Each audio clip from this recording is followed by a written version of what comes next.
Hello എല്ലാവർക്കും നമസ്കാരം. എൻ്റെ പുതിയൊരു വീഡിയോയിലേക്ക് വീണ്ടും സ്വാഗതം. കഴിഞ്ഞ വീഡിയോയിൽ ഒരു ചെറിയ സംഭവം ഉണ്ടായി. അതാണ് ഇന്ന് ഞാൻ നിങ്ങളുമായി ഷെയർ ചെയ്യാൻ ആഗ്രഹിക്കുന്നത്. ആ വീഡിയോയിൽ ഞാനൊരു മലയാളം വാക്ക് തെറ്റായി ഉച്ചരിച്ചു. ആ വീഡിയോയുടെ തന്നെ ഒരു ഭാഗം ഞാൻ ഷോർട്സായി പോസ്റ്റ് ചെയ്തു. ആ ഷോർട്സിൻ്റെ താഴെ ഒരാൾ കമൻറ്റിലൂടെ ആ തെറ്റ് എനിക്ക് തിരുത്തി തന്നു. ആദ്യം അത് വായിച്ചപ്പോൾ എനിക്കൊരു ചെറിയ വിഷമം തോന്നി. എന്നാൽ ഞാൻ പിന്നീട് ചിന്തിച്ചു, അദ്ദേഹം പറയുന്നത് ശരിയാണെങ്കിൽ അത് അംഗീകരിക്കുന്നതിൽ എന്താണ് തെറ്റെന്ന്. നമുക്ക് പലർക്കും ഒരു ശീലമുണ്ട്. ആരെങ്കിലും നമ്മുടെ തെറ്റ് തിരുത്തി തരാൻ നോക്കിയാൽ നമ്മൾ പലപ്പോഴും പ്രതിരോധിക്കാൻ ശ്രമിക്കും.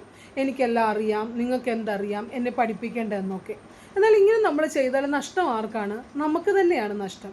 കാരണം ഓരോ തെറ്റുകളും നമ്മളെ ഓരോ പുതിയ കാര്യങ്ങൾ പഠിപ്പിക്കാനാണ് വരുന്നത്. ആ കമൻറ്റ് കണ്ടപ്പം ഞാനതിന് മറുപടിയായിട്ട് എഴുതി, താങ്ക് യു ഫോർ നോട്ടീസിങ്. ഇനി ഈ തെറ്റ് ഞാൻ ആവർത്തിക്കാതിരിക്കാൻ ശ്രദ്ധിക്കാമെന്ന്.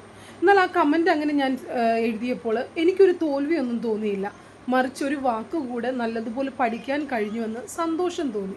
ഞാൻ പൂർണ്ണയാണെന്ന് ഞാൻ ഒരിക്കലും പറയില്ല. ഞാൻ ഒട്ടും പെർഫെക്റ്റ് അല്ല. പല കാര്യങ്ങളും ഞാൻ പഠിച്ചുകൊണ്ടിരിക്കുകയാണ്. ക്യാമറയ്ക്ക് മുമ്പിൽ എങ്ങനെ നിൽക്കണം, എങ്ങനെ സംസാരിക്കണം, എഡിറ്റിംഗ് എങ്ങനെ ചെയ്യണം, ഇത് വീഡിയോയുടെ കാര്യം മാത്രമല്ല മറ്റു പല കാര്യങ്ങളും ഞാൻ ജീവിതത്തിൽ പഠിച്ചുകൊണ്ടിരിക്കുകയാണ്. നമ്മളെല്ലാവരും അങ്ങനല്ലേ? ആരും പൂർണ്ണരല്ല. പല കാര്യങ്ങളും നമ്മൾ ചെയ്താണ് പഠിക്കുന്നത് അല്ലേ? അപ്പോൾ ആരെങ്കിലും നമ്മൾ തെറ്റ് ചെയ്യുമ്പോൾ നമ്മളൊന്ന് വിമർശിച്ചാൽ അല്ലെങ്കിൽ തിരുത്തിയാൽ ഉടനെ നമ്മൾ നിരാശപ്പെട്ടു, എന്നെയും കൊണ്ട് ഇനിയും പറ്റത്തില്ല, മടിച്ച് അല്ലെങ്കിൽ നാണിച്ച് അത് നിർത്തി വെക്കുകയല്ല ചെയ്യുന്നത്. ആ തെറ്റ് തിരുത്തി മുന്നേറാൻ നമ്മൾ ശ്രമിക്കണം.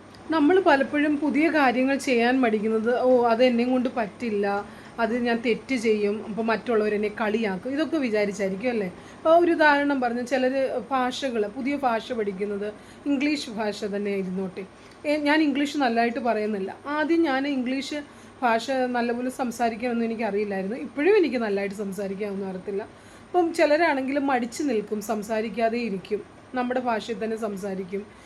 നമുക്കത് പഠിക്കാൻ താല്പര്യം തോന്നില്ല. കാരണം ഞാൻ തെറ്റ് വരുത്തും, മറ്റുള്ളവരെന്നെ കളിയാക്കും, ചിരിക്കും. ഞാനിത് ഒരു ഉദാഹരണം പറയുകയാണേ. ഈ ഇംഗ്ലീഷ് ഭാഷയുടെ കാര്യമല്ല, മറ്റു പല കാര്യങ്ങളും ഇങ്ങനെയാണ്. പക്ഷെ നമ്മളങ്ങനെ മടിച്ചു നിന്നാൽ നമുക്ക് ഒരിക്കലും പഠിക്കാൻ പറ്റത്തില്ല. ഓക്കെ, തെറ്റുകൾ വരുത്തിക്കോളൂ. തെറ്റ് ചെയ്യാത്തവരായിട്ട് ആരുമില്ല അല്ലേ? മനുഷ്യർക്കെല്ലാം തെറ്റുകൾ സംഭവിക്കും. തെറ്റ് ചെയ്യുന്നത് ഒരു ക്രൈമൊന്നുമല്ല. പക്ഷെ ആ തെറ്റ് വീണ്ടും ആവർത്തിക്കാതിരിക്കാൻ നമ്മൾ ശ്രമിക്കണം. ആ തെറ്റ് നമ്മൾ ചെയ്യുമ്പോൾ അല്ലെങ്കിൽ നമ്മൾ തെറ്റായ രീതിയിൽ ഒരു ഗ്രാമർ മിസ്റ്റേക്കൊക്കെ നമ്മൾ ഭാഷയുടെ കാര്യത്തിലാണെങ്കിൽ വരുത്തുമ്പോൾ ആരെങ്കിലും നമ്മളെ തിരുത്തിയാൽ അത് നമ്മൾ നല്ല രീതിയിൽ തിരുത്തി തരുമ്പോൾ അത് നമ്മൾ പോസിറ്റീവ് രീതിയിൽ നമ്മളത് എടുക്കണം. നല്ല വിമർശനങ്ങൾ നമ്മളെ ജീവിതത്തിൽ വളർത്താൻ അത് സഹായിക്കും. പ്രശംസകൾ മാത്രമല്ല നമ്മളെ ഉയർത്തുന്നത്, നല്ല വിമർശനങ്ങൾ, പോസിറ്റീവ് രീതിയിലുള്ള വിമർശനങ്ങൾ നമുക്ക് പല കാര്യങ്ങളും അതിലൂടെ പഠിക്കുവാൻ നമ്മളെ സഹായിക്കും. ആരെങ്കിലും നല്ല ഉദ്ദേശത്തോട് നമ്മളെ തിരുത്താൻ ശ്രമിച്ചാൽ നമ്മളത് സ്വീകരിക്കാൻ തയ്യാറാകണം.